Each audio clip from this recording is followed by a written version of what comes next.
নমস্কার। আমার গল্প পাঠের আসরের আজকে ৪২তম গল্প। আজকের গল্প মোক্তার ভূত। লিখেছেন শরদিন্দু বন্দ্যোপাধ্যায়। শিবু মোক্তার আর বেনি মোক্তারকে মহকুমার সকলেই চিনত। তাদের মতন ধূর্ত ধড়িবাজ লোক ও তল্লাটে আর ছিল না। লোকে যেমন তাদের চিনত তেমনি ভয়ও করত। একবার তাদের পাল্লায় পড়লে আর কারুর রক্ষে ছিল না। জোঁক যেমন গা থেকে রক্ত শুষে নেয় অথচ জানতে পারা যায় না, তারাও ঠিক তেমনি মিষ্টি কথায় ভুলিয়ে টাকা শুষে শুষে মক্কেলকে সর্বশান্ত করে দিত। আদালতে দুজনের মধ্যে রেষারেষি চলত, আবার বাইরে ভাবও ছিল। শিবু মক্কেলকে বলতো, বেনিটা একটা আস্ত গাধা, আইনের প্যাঁচে ফেলে ওর দফা রফা করব। কিন্তু সন্ধেবেলা একজন আর একজনের দাওয়ায় বসে তামাক না খেলে রাত্রে ঘুম হতো না। এমনিভাবে দুই মোক্তার সারা জীবন পরস্পরের সঙ্গে বাইরে বন্ধুত্ব আর ভিতরে শত্রুতা করে ক্রমে ক্রমে বুড়ো হয়ে এলো। দুজনেরই বেশ টাকা কড়ি বাড়িঘর হয়েছে। বলতে গেলে তারাই দেশের মধ্যে গণ্যমান্য হয়ে উঠেছে। বারোয়ারি দুর্গাপুজোয় এক বছর শিবু প্রেসিডেন্ট হয়, পরের বছর বেনি প্রেসিডেন্ট হয়। স্কুল কমিটিতেও ঠিক তাই, কেউ কারুর চেয়ে খাটো নয়। তবে ওদের দুজনের মধ্যে বোধহয় শিবুরই ফিচেল বুদ্ধি বেশি ছিল। সে একদিন মনে মনে মতলব আঁটলে যে বেনিকে ভালো করে ঠকাতে হবে, কারণ এ পর্যন্ত কেউ কাউকে ভালো করে ঠকাতে পারেনি।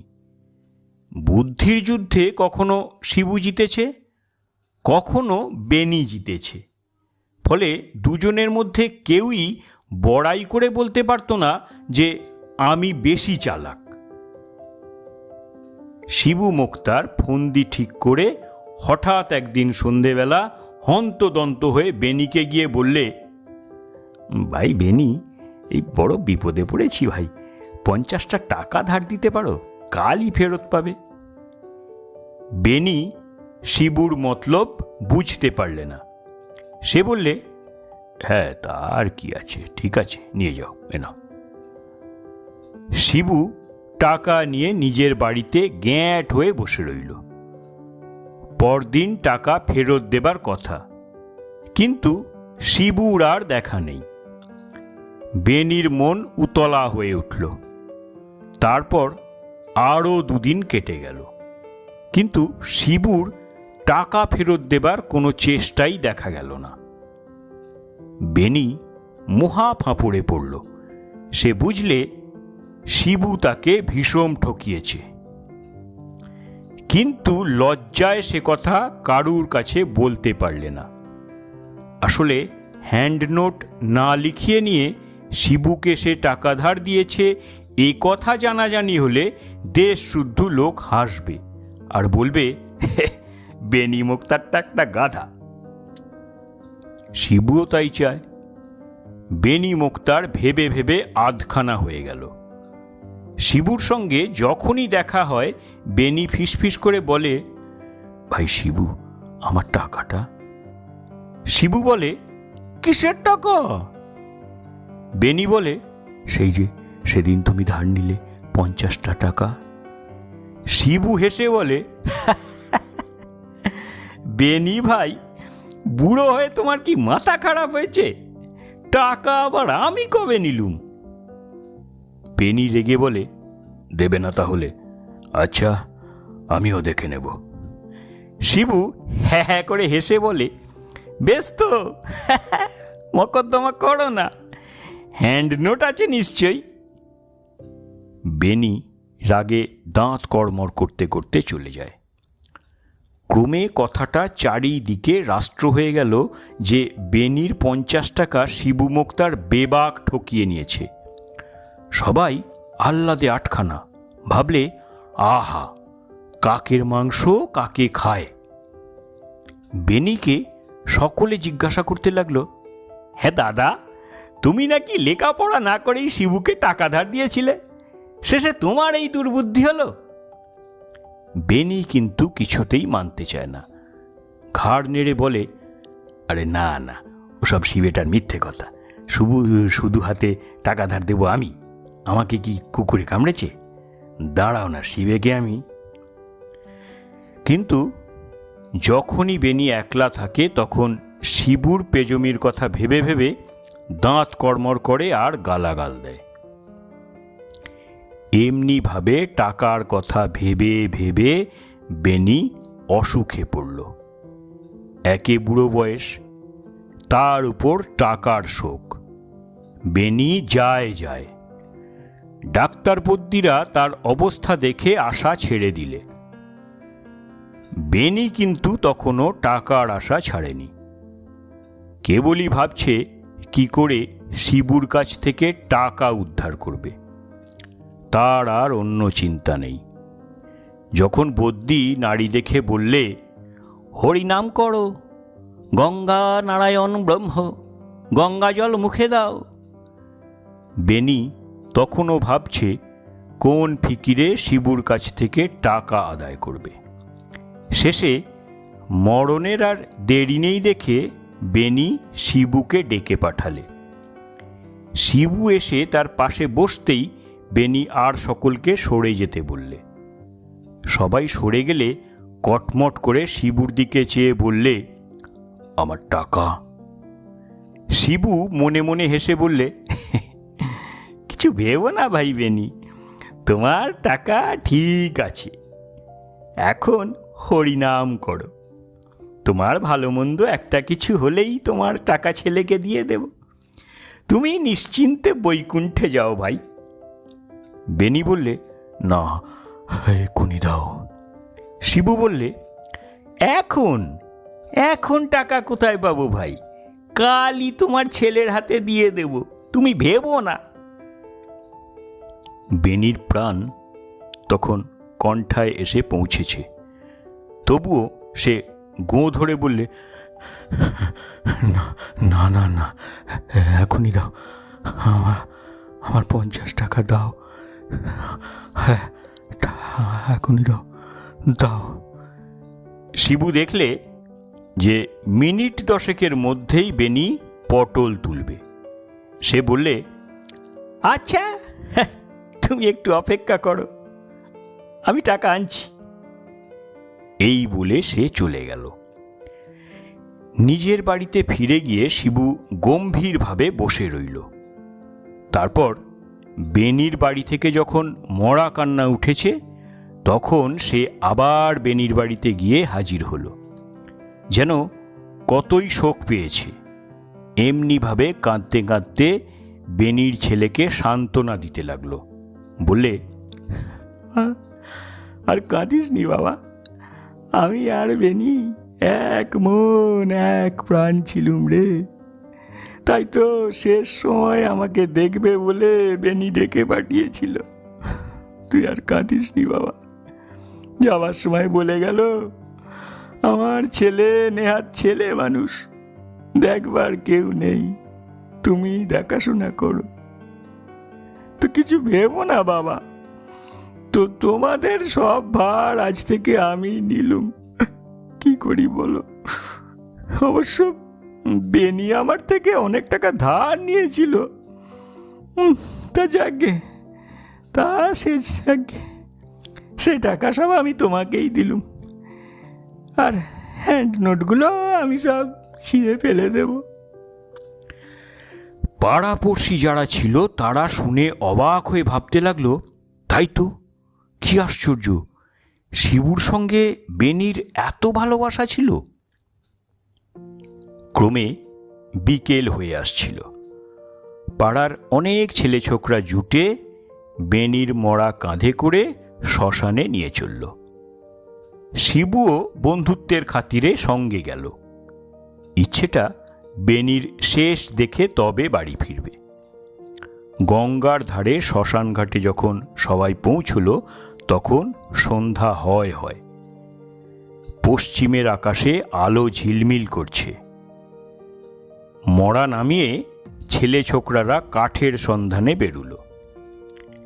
শিবু বুড়ো মানুষ, তাই সে মড়া ছুঁয়ে ঘাটেই বসে রইল।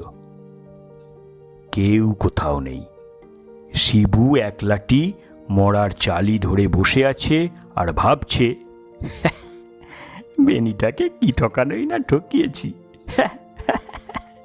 টাকাকে টাকাও পেলুম, আবার বেনিটা মরেও গেল। এখন আমি একলাই মুক্তারি করব, আর আমায় পায় কে? মনের আনন্দে শিবু একটা বিড়ি ধরিয়েছে। এমন সময় হঠাৎ পিছন থেকে প্রচণ্ড এক চড় খেয়ে শিবু প্রায় চিৎপাত হয়ে পড়ে গেল। ধড়মড় করে উঠে চারিদিকে তাকিয়ে দেখল, না, কেউ কোথাও নেই। বেনির মরা চালির উপর শুয়ে আছে। তাহলে কে চড় মারলে? শিবু জীবনে অনেক মরা পুড়িয়েছিল, তাই শ্মশানে তার ভয় ছিল না। সে ভাবলে, এ কি হলো? তবে কি কোনো শকুনি তার গালে পাখার ঝাপটা মেরে উড়ে গেল? না, আকাশে তো একটাও পাখি নেই। শিবুর বড়ই ভাবনা হলো। সে সতর্কভাবে বসে মরা পাহারা দিতে লাগলো। শিবু মরার পায়ের দিকটাতে বসেছিল। হঠাৎ মরাটা এক পা তুলে ক্যাঁত করে তার পেটে এক লাথি কষিয়ে দিয়ে আবার যেমন ছিল তেমনিভাবে শুয়ে রইল। লাথি খেয়ে শিবু কক করে উঠেছিল, কিন্তু তবু সে সহজে ভয় পাবার পাত্র নয়। তার মনে হলো বেনিটা তাহলে নিশ্চয়ই মরেনি। তাকে ভয় দেখিয়ে টাকা আদায় করবার জন্যে এই ফন্দি বার করেছে, নইলে মরা কখনো লাথি মারতে পারে? শিবু বেনির নাড়ি টিপে দেখলে, না, নাড়ি নেই। গা বরফের মতো ঠান্ডা। তখন বুকে কান রেখে দেখলে শব্দ হচ্ছে কিনা, কিন্তু বুকও একেবারে নিস্তব্ধ। এই দেখে শিবুর ভীষণ ভয় হলো। বেনি যে মরে গিয়েছে তাতে সন্দেহ নেই, সুতরাং এ বেনির ভূত না হয়ে যায় না। বেনি যে ভূত হয়েও সেই 50 টাকার কথা ভোলেনি তা বুঝতে পেরে শিবু উঠে পালাতে গেল। কিন্তু পালাবার কি জো ছিল? যেই সে মরার বুক থেকে মাথা তুলতে যাবে, অমনি বেনির মরা তড়াক করে চালির ওপর উঠে বসে দুহাতে তার গলা জড়িয়ে ধরলে। শিবু গলা ছাড়াবার জন্য যতই টানাটানি করে, বেনির মরা ততই জোরে আঁকড়ে ধরে। শেষে সেই শ্মশানের ওপর মরায় আর মানুষে দস্তুর মতো কুস্তি বেঁধে গেল। এ ওঠে তো ও পড়ে, ও পড়ে তো এ ওঠে। শিবু যেই পালাতে যায়, অমনি বেনির মরা তাকে লেঙ্গি দিয়ে ফেলে দেয়। শিবু, বাবা রে, মারে রে, গেলুম রে করে চেঁচাতে লাগলো আর মরার সঙ্গে লড়াই করতে লাগলো।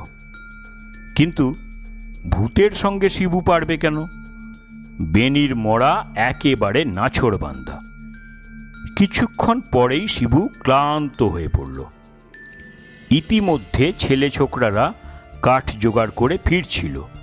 তারা শিবুর চিৎকার শুনে দৌড়ে এসে যে দৃশ্য দেখলে তাতে তাদের বুকের রক্ত প্রায় ঠান্ডা হয়ে এলো।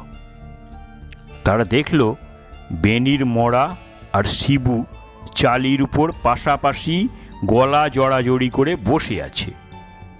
মরার মুখে বিন্দু মাত্র বিকৃতি নেই। তার একটা হাত সাঁড়াশির মতন শিবুর গলাটি জড়িয়ে আছে। শিবুর মুখ ভয়ে নীল হয়ে গেছে। সে মাঝে মাঝে উঠে পালাবার চেষ্টা করছে, কিন্তু পালাতে পারছে না। বসে পড়ে ঠক ঠক ঠক ঠক করে কাঁপছে। শিবুর ছেলেও মরা পোড়াতে এসেছিল। তাকে দেখে শিবু এবার ভেউ ভেউ করে কেঁদে উঠল। আরে বাবা, খোকা রে, তুই শিগগির বাড়ি যা বাবা। 50টা টাকা বেনির বউয়ের হাতে গিয়ে দিয়ে আগে, নাহলে আমাকে ছাড়বে না রে। ওরে বাবা, খোকা তুই বাড়ি যা। শিবুর ছেলে বাপের অবস্থা দেখে বাড়ি দৌড়লো, আর সকলে আলো জেলে চালি ঘিরে বসে রইল। পোড়াবার তো উপায় নেই, কারণ পোড়াতে হলে তো দুই মুক্তারকে একসঙ্গে পোড়াতে হয়। কারণ বেনির মরা তখনও শিবুর গলা জাপটে ধরে বসে আছে। এইভাবে প্রায় ঘণ্টাখানেক কেটে গেল। তারপর হঠাৎ মরাটা শিবুর গলা ছেড়ে দিয়ে আবার চালির ওপর চিৎপটাং হয়ে শুয়ে পড়ল। সবাই একসঙ্গে চমকে উঠল। তারপর বুঝতে পারলে যে ওদিকে বেনির 50 টাকা আদায় হয়ে গেছে। বন্ধুর বাহুবন্ধন থেকে মুক্তি পেয়ে শিবু আর সেখানে দাঁড়ালো না। একবার বাবা গো